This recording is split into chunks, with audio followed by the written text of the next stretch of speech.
Welcome back. This is your host, Brandon Kilpack, the operations manager of Capstone Consulting. And today we're going to continue putting in our motherboard for our how-to series on building computers. Now, where we left off, we got the risers in, and I kind of mumbled a little bit. I do apologize for that. I have a tendency to ramble and to mumble. And it definitely does not help that I'm holding camera in one hand and trying to do the rest in the other.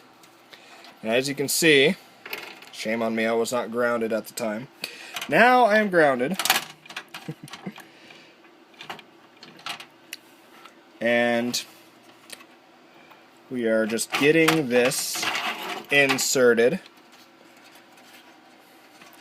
It's going to take a few moments here just because getting everything lined up and getting all the screws in place. Now we use flat tip screws, excuse me, not flat tip, flat topped screws. I'll show you what those look like in a moment. And yeah, go ahead and get that lined up. Let you see what I'm doing here. Just getting the panel lined up. As you can see, everything kind of has to sit underneath. There we go. And now we are, let's see if I can zoom in on that. No, maybe not. We are lined up. So it's time to screw. And these are the screws that we use for the motherboard. As you can see here, they just kind of drop in, provided you are in the correct location. And something else I should mention that I have not mentioned before, so make sure I have the right flat chipped screws. Yep, I do. Okay. The oils on your hand. Now, I did not show this beforehand, but I'll tell you about it. And in future episodes, I will tell you. And it looks like we are going to be using the hexagon screws. Before I ever start working on a computer, I always wash my hands and put on hand sanitizer. Now, the reason for the hand sanitizer is fairly simple. The oils in your hand are dangerous to the components, these circuits. Now, I'm being very careful not to actually touch the circuits at all. Just trying just to touch the screw.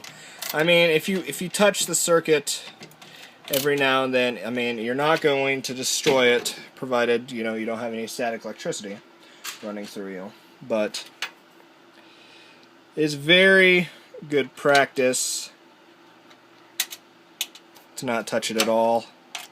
At least, not on the circuit board directly. The sides, touching it by the plastic. Sometimes, I see people that will hold them by the heat sinks. It's really anything to avoid touching the motherboard directly, because that is a big no-no. It's something that every technician will tell you you just don't want to do. So if you're building your own computer at home, don't touch your motherboard. Not directly. Make sure you wash your hands. Use hand sanitizer to get rid of the oils.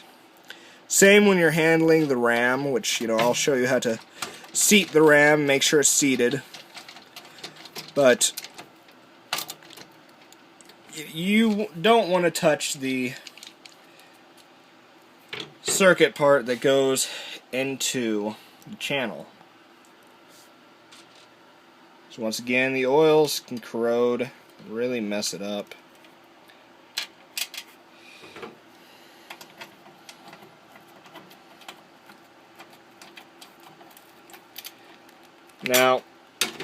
Now, some people will tell you, switching gears here, bear with me, for the electronic discharge that using a discharge mat or even the bag, just setting it under there, is good enough. And, you know, to some extent they're right. If you have a electrostatic mat that is big enough for your entire workspace, that's great.